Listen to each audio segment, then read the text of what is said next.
Good Tuesday morning. This is the Woke Socialist podcast.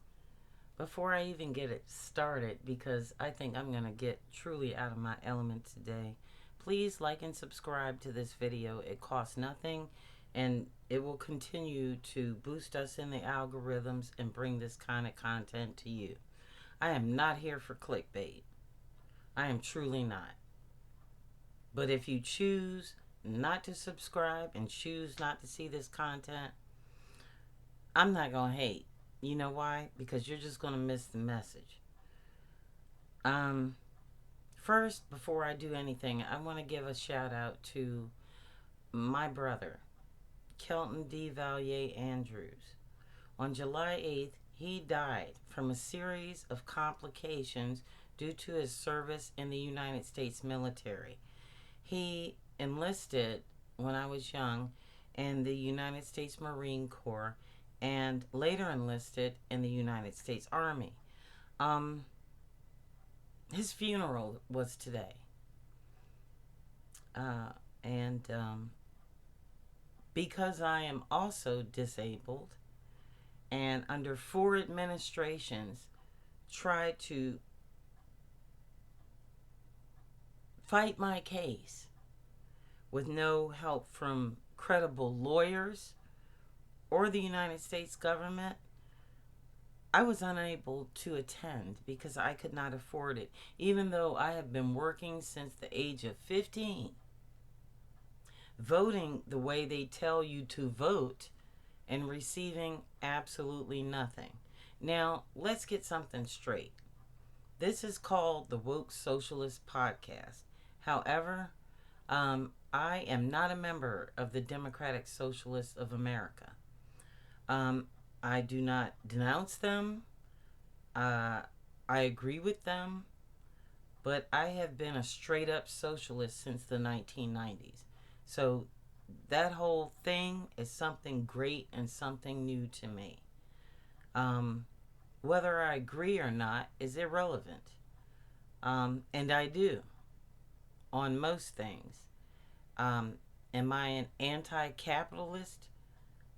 Like the Trump administration claims. As a person of color, I think I'm leaning toward that now. And so are many of us.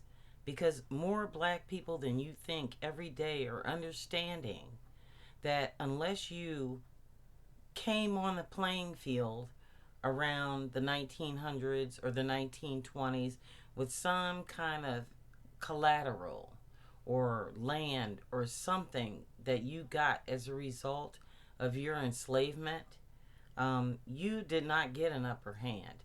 This wasn't, as Barack Obama said, where anybody of any color can achieve anything.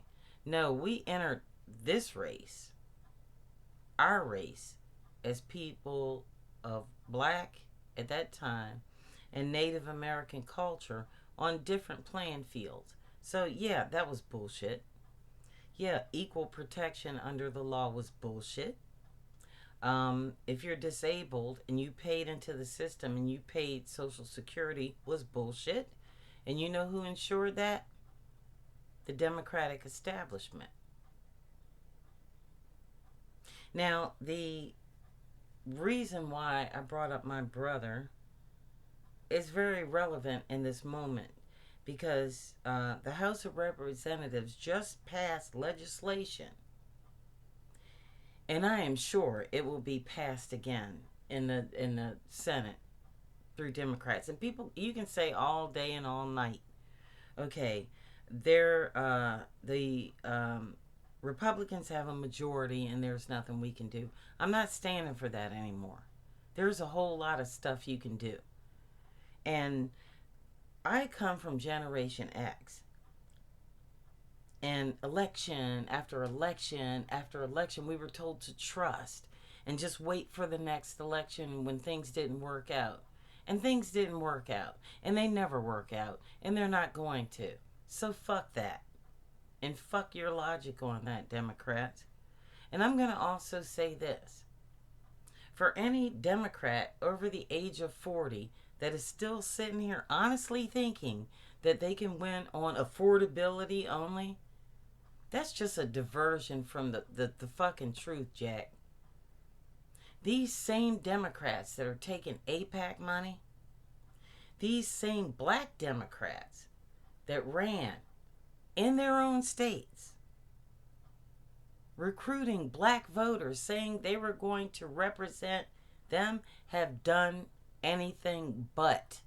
And I'm talking Hakeem Jeffries, Cory Booker, Wes Moore, the whole lot. Wes Moore in the state of Maryland hasn't done a fucking thing for black people exclusively. Yet he depended upon our vote. Now, I'm not just black. I'm Native American. I'm Latino and I'm white. So I got all this shit covered. Not all of it. I'm not Asian.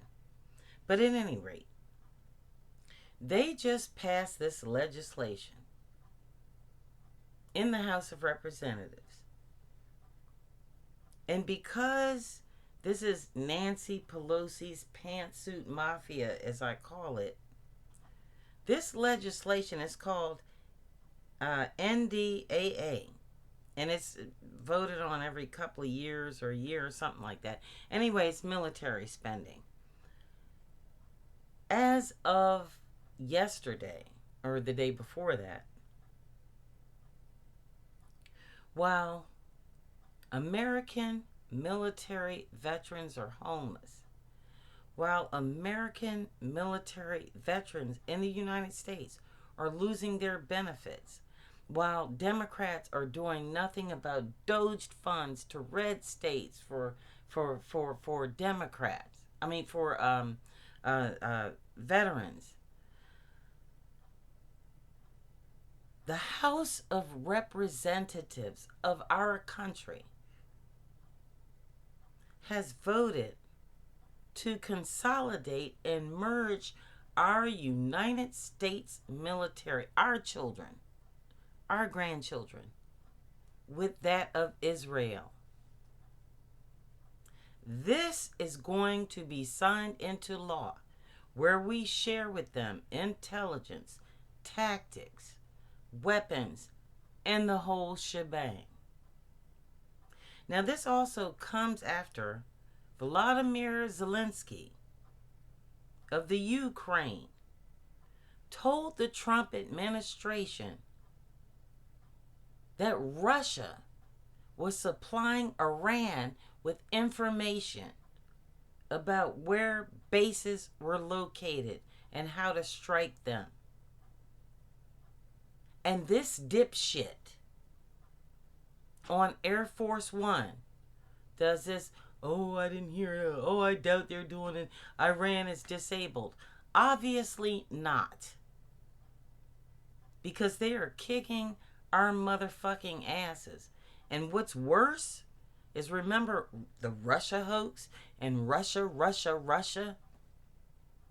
Donald Trump is kissing his ass over in Russia while he's plotting against us.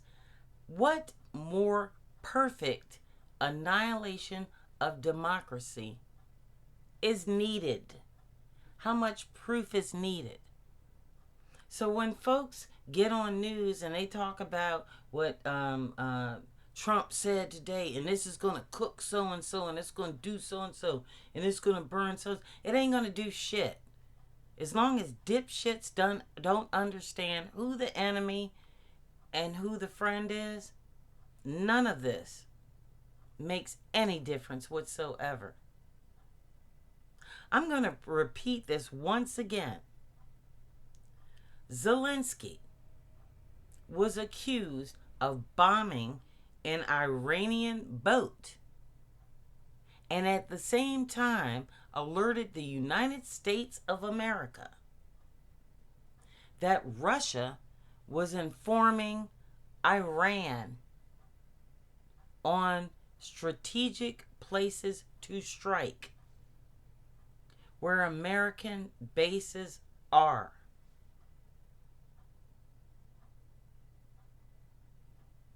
You can check it. It's for true. I double dog dare you motherfuckers. in the Senate and House, Democrat or Republican, you are making absolute fools of yourself. Because the rest of us on social media, we see. We have people like me awake 24 motherfucking 7 analyzing this shit and checking the facts. And what are you doing? Taking AIPAC money. So let me get to that. The reason why I know this is going to pass the House, but it's going to pass the Senate, is because all of the United States Senate and House, outside of real progressives like Chris Van Hollen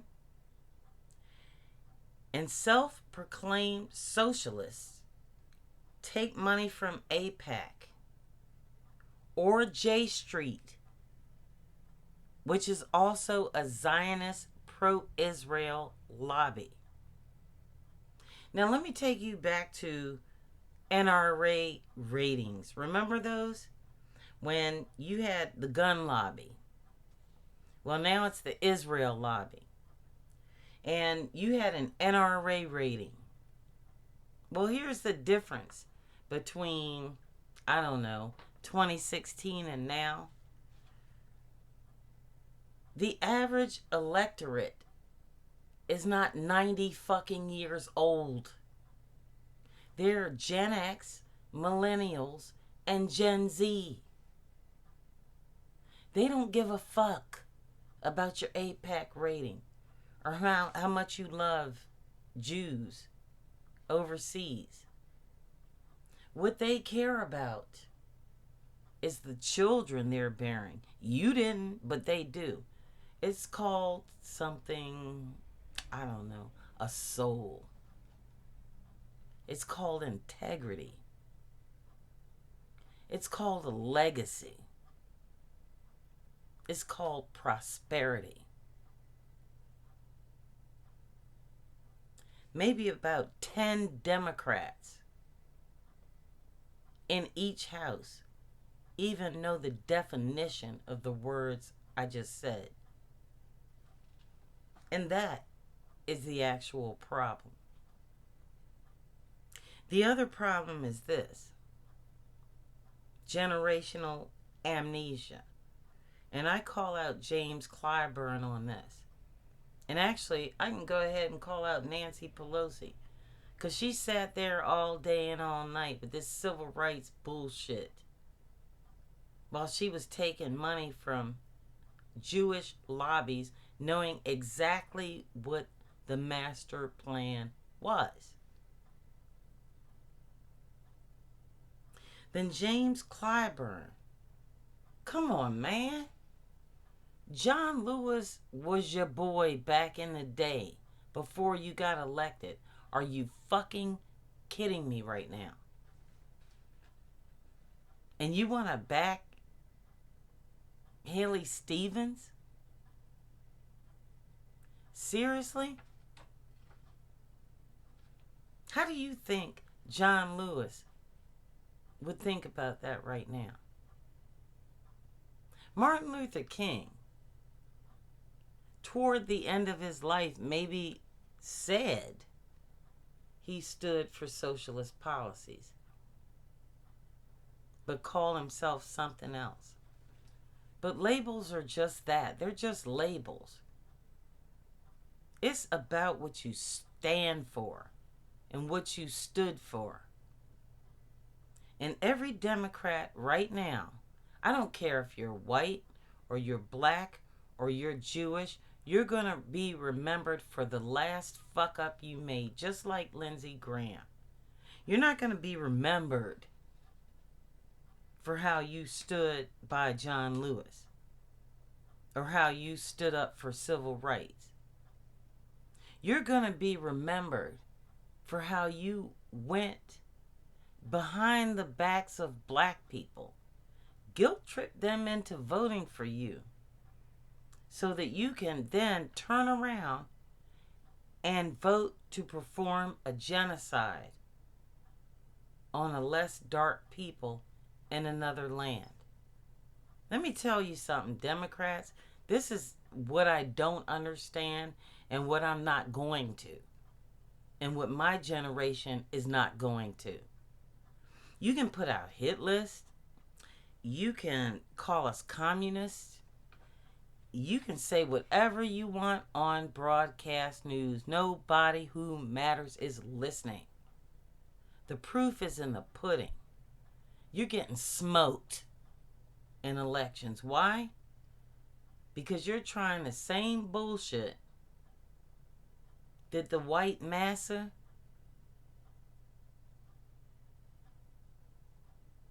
tried on people who were enslaved. What you try to do is convince us that you know better than we do. And not that we elect you to public office, but that you choose us. That's not the case. When James Clyburn had the audacity to blame black voters for the lack of election of Kamala Harris to the presidency, I have to hearken way back to how the DNC handed Hillary Clinton the nomination for the 2016 election. That's how far back it goes. Because back then, you had your house Negro and your field Negro. And the field Negro was a voter. The house Negro was the person that told you vote blue no matter who. And blue wasn't Bernie Sanders. Even though what he talked about more encompassed the needs of black, brown, and red America than anything that Hillary Clinton was ever saying. But now, they want to put socialists, democratic socialists, socialist Democrats, and all these other people into a clump of communism. No, it's not communism. You know what it is? It's a revolution. We're not listening to your bullshit anymore. We did it for 4 election cycles that I can count. That I believed that shit before I woke the fuck up and started checking people's voting records. And that's all you need to do to know what they're about. Right now, AIPAC is just the new regurgitated version of the NRA. And you get a rating. And you get money sent to you based on it. That's all it is. But if you're black in America, or if you're brown in America, and you have any relatives that ever fought in a war, like World War II or Korea, or you have ancestors that were lynched or worked on a plantation, descendants of slaves, or maybe somebody that fought in the Civil War is one of the colored troops.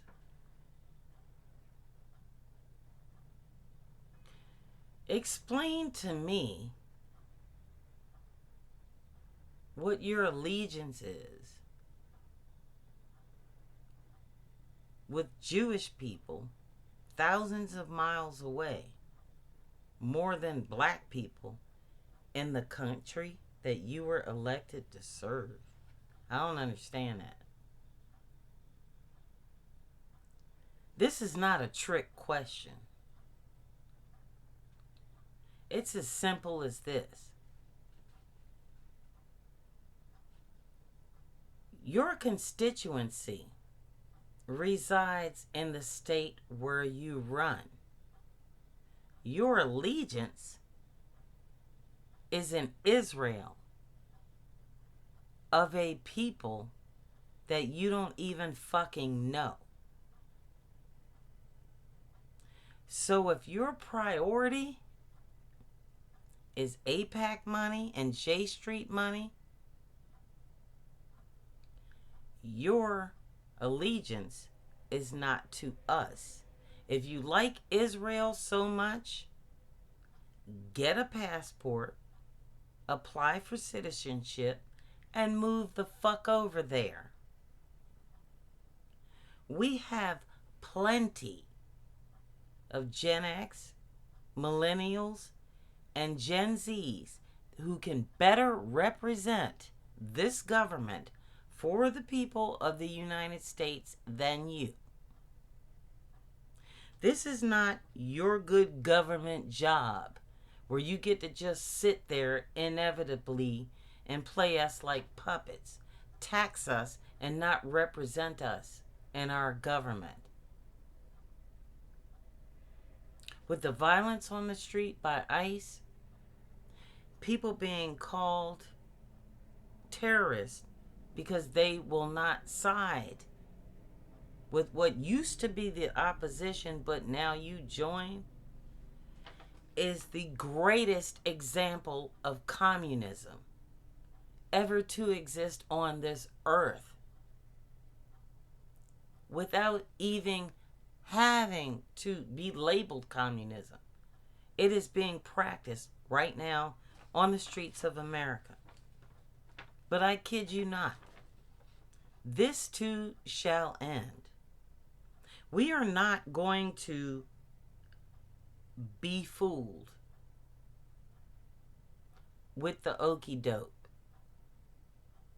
You may be 40 plus years old and serving in the United States Congress or the Senate, but you are not representing the largest growing voting bloc that exists right now.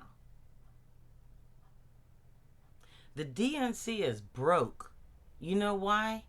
Because people like me are not sending you fucking money. So you keep taking your AIPAC money. And every time we win an election like we did for mayor in Washington, D.C., New York City, and yes, we are going to take Michigan. And it's just going to keep on spreading. Get your money. Don't build bunkers here. Don't waste your time with that fucking shit. Get your passport ready and get the fuck out of here. Because there isn't going to be a blue wave in the November election.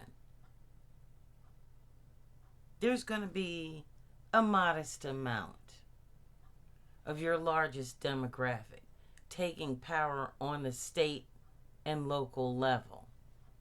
And then, we're not going to stop in the two houses. We are going for the presidency. So do yourself a favor. Get your passport and get the fuck out. You can't lead, you can't follow, and you obviously don't know how to get out of the way. But I tell you what, one thing I know is that every veteran like my brother is not going to have his children look at me and ask me why I did not do something at this moment. Everyone since the Revolutionary War all the way up into the wars we're fighting right now, everyone of color has big shoes, or might I say, big boots to fill of their lost relatives. I intend to fill them. I know you don't. So I'm not even going to ask. And you know what? I really don't give a fuck about the James Carvilles of the world and the James Clyburns anymore and the Nancy Pelosi's. You have done enough damage to this country through your greed. You have occupied space that you shouldn't have for as long as you have. We don't need your permission to exist or excel. And we don't need your permission to live up to what this nation once stood for. Let this be your pink slip. In the words of Donald Trump, you're fucking fired. You're fucking fired big time. This is the Woke Socialist Podcast. I wish all of you who still care about genuinely and are willing to fight for this democracy for everyone and not take any money from super PACs and earn the votes of every American on your own. I wish you the greatest day. Happy Tuesday.